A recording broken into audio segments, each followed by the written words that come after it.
Antonio Inver Barrera ha sido parte de nuestra historia. Cambió el rumbo de ella cuando participó en el ajusticiamiento del dictador Rafael Leónidas Trujillo. Vivió 55 años después de ese hecho y le tocó participar en otros roles históricos que vamos a analizar en este momento.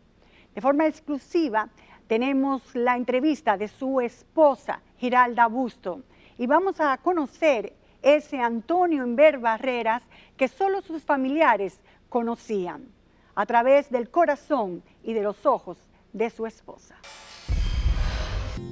Antonio Inver Barrera nació en Puerto Plata el 3 de diciembre de 1990, siendo actor importante del ajusticiamiento del 30 de mayo, lo que lo convirtió en héroe nacional. Me molesta que quieran minimizar el hecho histórico y heroico del 30 de mayo. Una de sus primeras posiciones públicas fue como gobernador de Puerto Plata en la década de los 40 y el 8 de mayo de 1965 fue designado como presidente de una junta de gobierno que dirigió la República Dominicana por cerca de 3 meses luego del golpe de Estado de Juan Bosch. Durante los gobiernos de Joaquín Balaguer ocupó varios cargos públicos, siendo secretario de las Fuerzas Armadas desde el 86 hasta el 88 y luego en 1989 fue presidente del Consejo de Administración de la Rosario Dominicana hasta 1999. Cómo la gente sin tener conocimiento empiezan a hablar, murmurar, a rodar de que quebró la Rosario. Por su condición de héroe nacional, siempre se expuso al escrutinio público y su vida, además de reconocimiento, fue juzgada muchas veces, entre otras cosas porque históricamente se le señala como parte del grupo militar que derrocó al presidente Juan Bosch en el 63. La forma que yo oigo que hablan de Antonio Inver es como si él fuera Rambo.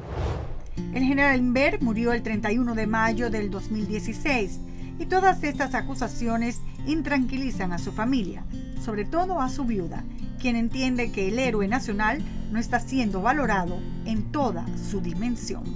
Y creo que hasta mi último momento, Ariel, lo voy a defender.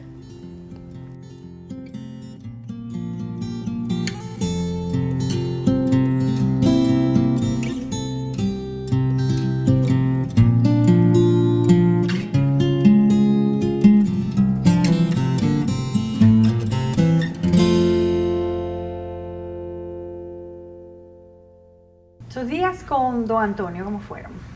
Maravillosos, de algunas veces de un poquito de miedos cuando él se veía amenazado, pero todos fueron maravillosos. Fue un hombre muy especial, un hombre que a pesar de su mirada fuerte, su aspecto que imponía en ocasiones, era un ser muy tierno, muy familiar, muy cariñoso, profundo.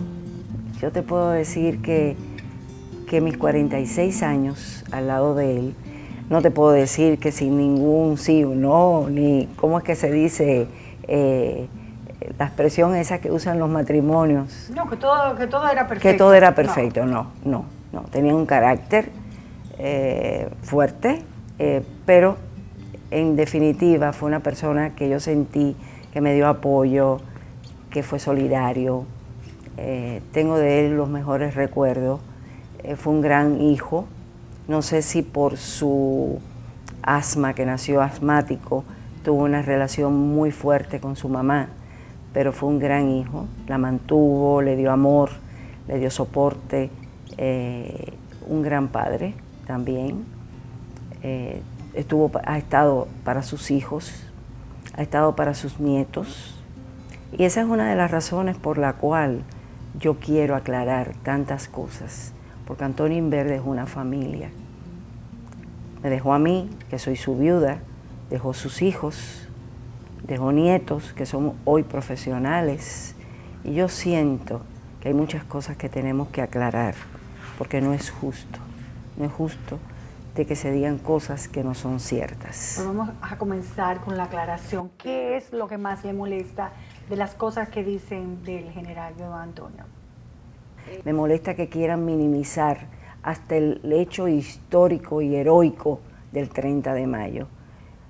El año pasado, cuando se cumplió los 50 años de la Revolución, yo escuché o leí a alguien que dijo que la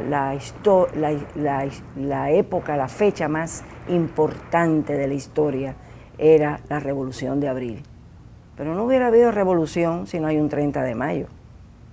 Entonces quieren minimizar hechos como esos. Por Antonio eso no me molesta, porque Antonio vivió, sobrevivió 55 años, disfrutó la vida, disfrutó a su familia. Pero ¿y los que murieron el 19 de noviembre, fusilados por Ramfi? Esas viudas jóvenes, esos muchachos que quedaron huérfanos. Entonces, esa sangre que se derramó no es importante para el dominicano. Yo no estoy en este caso defendiendo la actuación de Antonio. Estoy mirando los que mataron, los que ofrendaron de verdad su vida por la libertad de este país. Entonces, esa fecha no es importante, esa fecha que se le llamó el Día de la Libertad, y que si hoy pueden hablar como se habla, es precisamente porque no hay un Trujillo, porque hay libertad de expresión. ¿No le molesta cuando dicen que él tuvo que ver con la muerte de las hermanas Mirabal? Qué bueno que tú tocas ese tema. Él no era gobernador de Puerto Plata y él vivía aquí. Pero ahí está Minú Mirabal, que te puede contestar. No que él tuvo que ver, sino hablan hasta que sacaron a Segundo Inver de la cárcel para cometer el hecho. Esa es otra infamia, pero infamia, infamia. El famoso hombre del sombrero. El famoso hombre del sombrero. ¿Quién era? No, yo no sé. Yo no sé. Deben haber sido uno de los esbirros de Trujillo. Pero seguro que Segundo Inver no fue. Y Antonio Inver menos. Que esas son las incoherencias con las que tú te encuentras en los comentarios.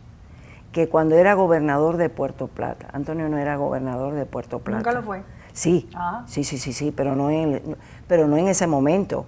No. Antonio fue gobernador de Puerto Plata, fue en el momento en que vino la expedición del 49, que también dicen que Antonio, por ello el grupo ese cayó preso y fue todo lo contrario.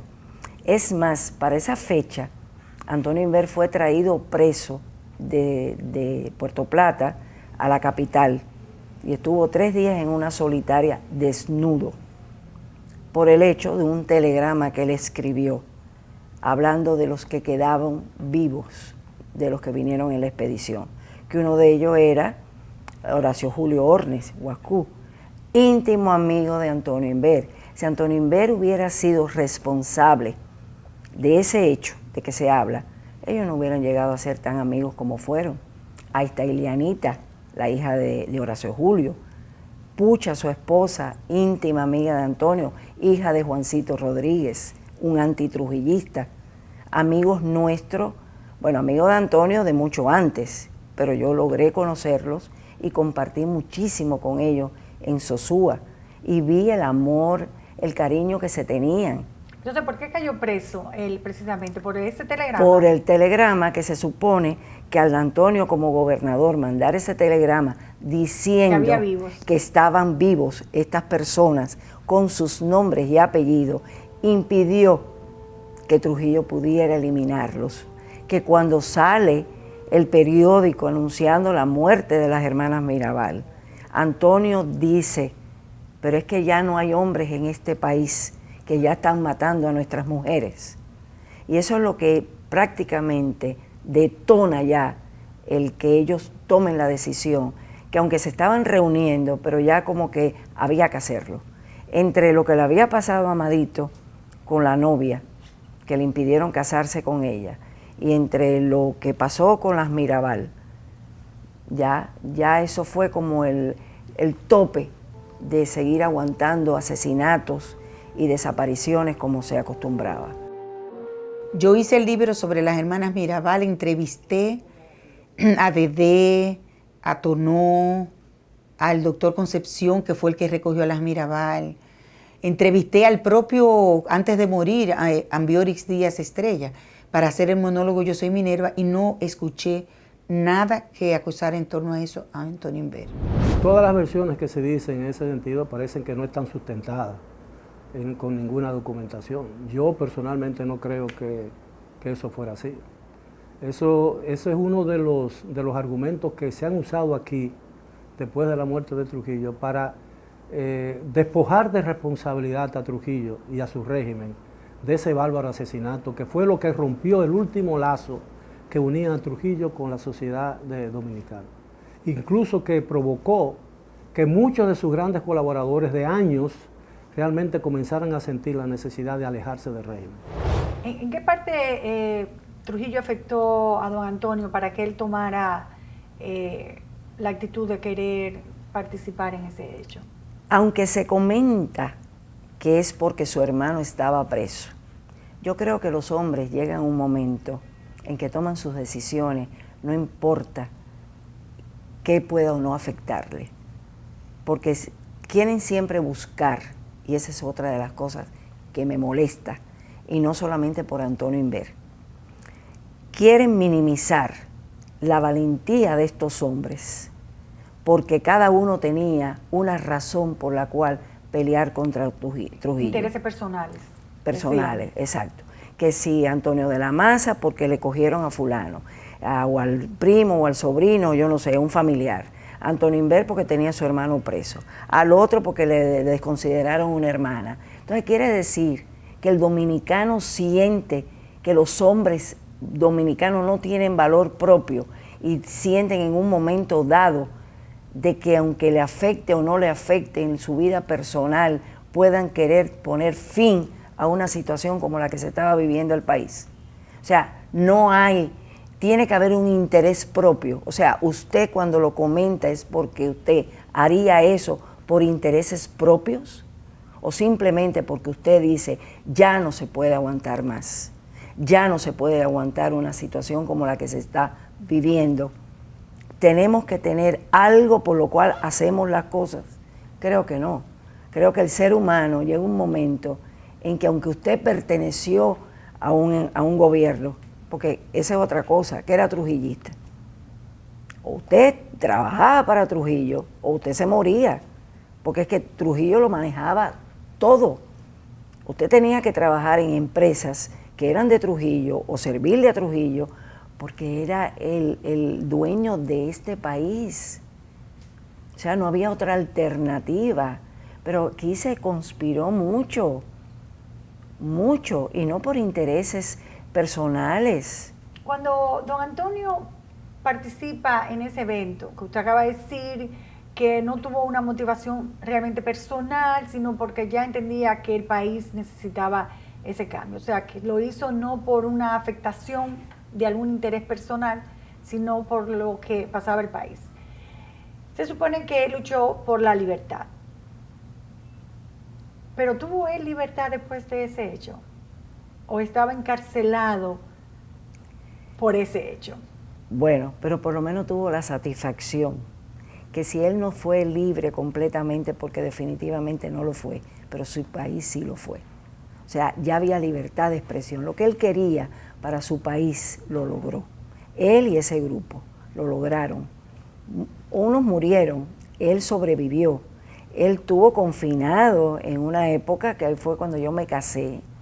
Él estaba confinado en esta casa porque no lo dejaban visitar los cuarteles. Yo tengo la carta de Pérez y Pérez impidiéndole visitar los cuarteles a él, por supuesto con la anuencia de Joaquín Balaguer, que era el presidente.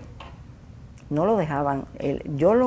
Cuando yo me caso, Antonio cogía una mini bike, que era una motocicleta, que era de su sobrino Eduardo, y él bajaba la cuesta, y eso era lo que él hacía durante las tardes. O sea, de aquí para allá y de allá para acá. Porque ni siquiera se atrevía, porque ya había pasado el atentado del 67. Entonces, efectivamente, era un preso de confianza, pero preso al fin. Pero el hecho de que él no disfrutara de la libertad que disfrutaron otros no impidió de que él se sintiera regocijado por lo que hicieron.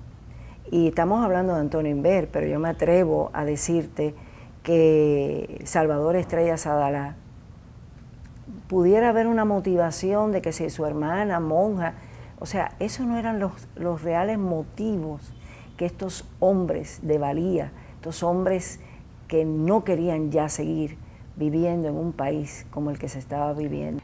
¿Cuáles son esos mitos que la gente dice en el momento del atentado que le hacían, o de la encerrona que se le hizo a Trujillo?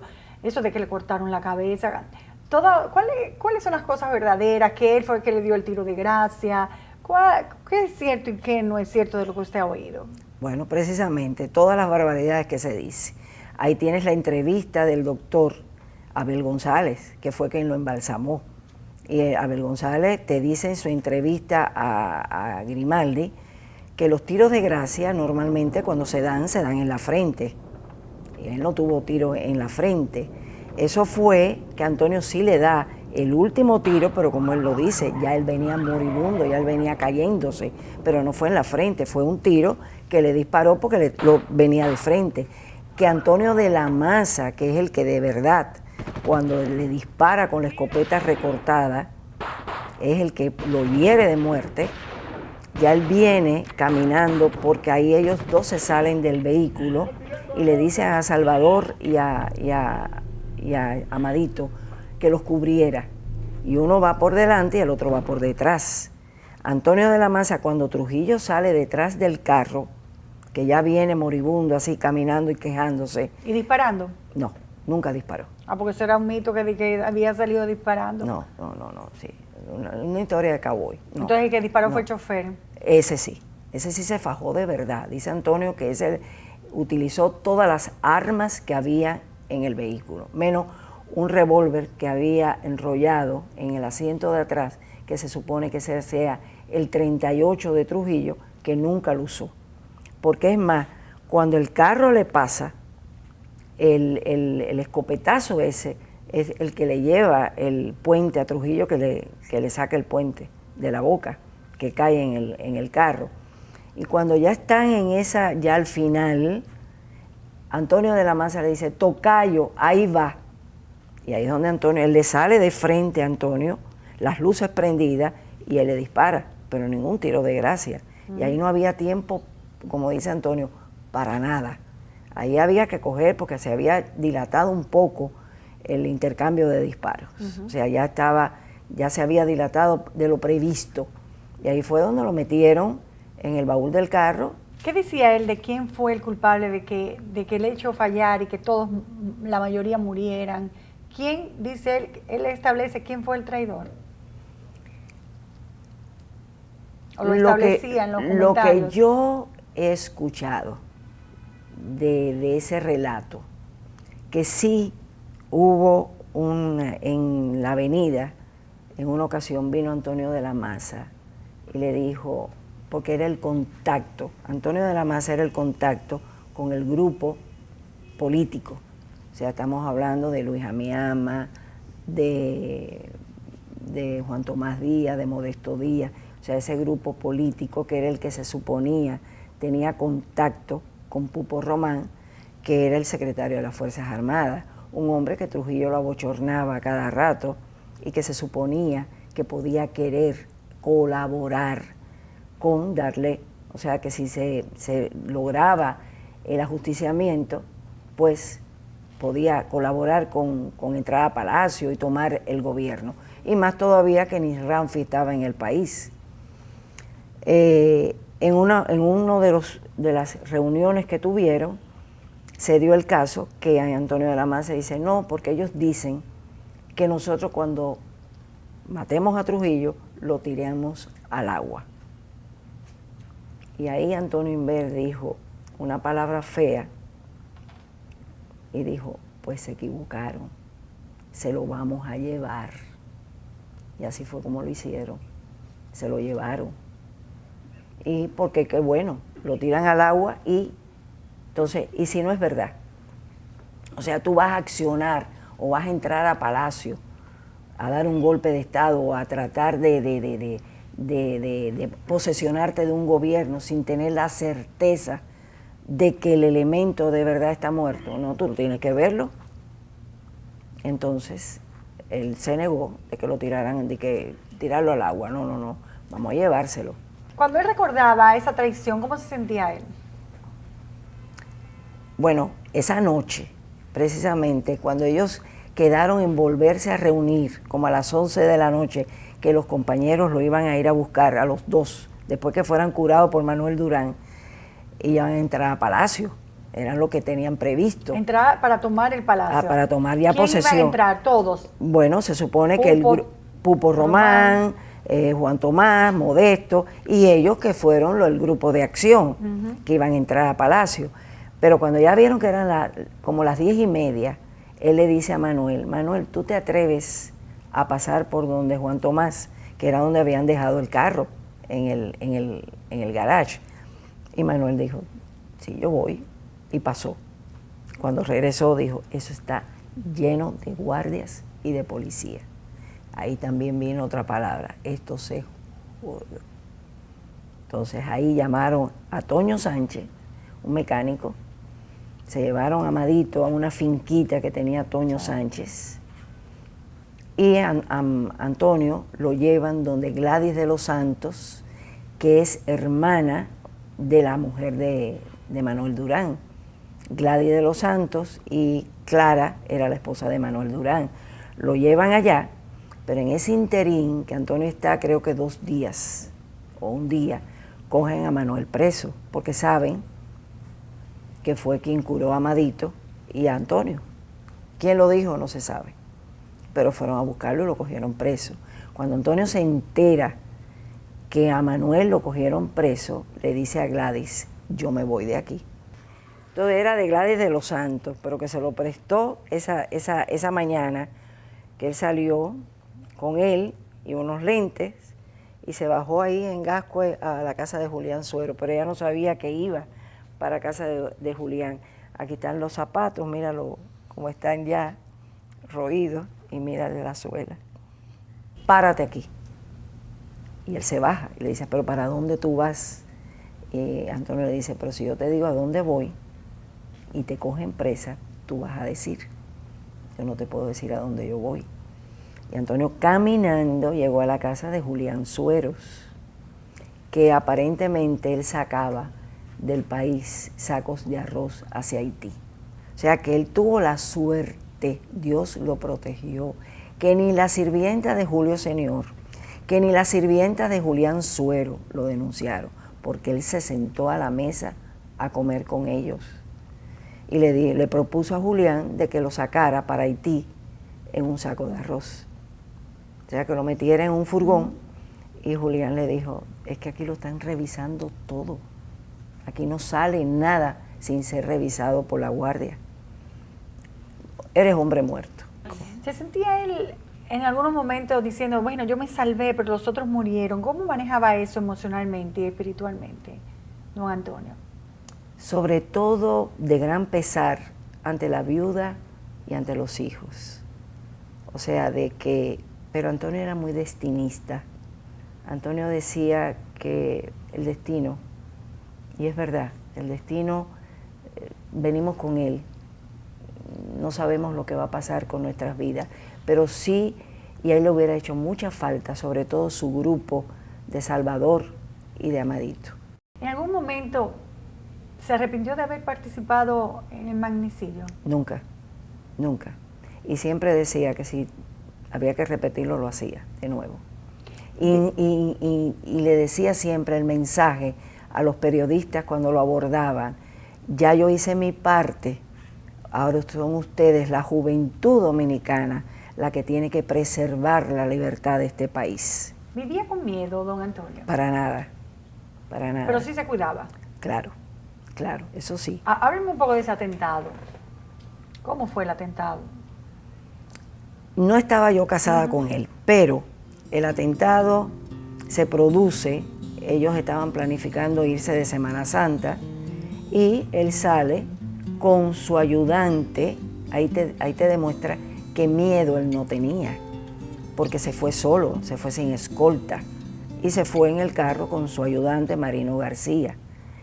Alguien tiene que haberle avisado de esa salida de Antonio, porque lo estaban esperando ahí. ¿Quién se supone que lo hizo? Remanentes del trujillismo. Se supone que como se habló de un Ney y Ney y Ney, hay un Ney Tejada. ¿Ese fue? No lo sabemos. Y Antonio nunca quiso saber.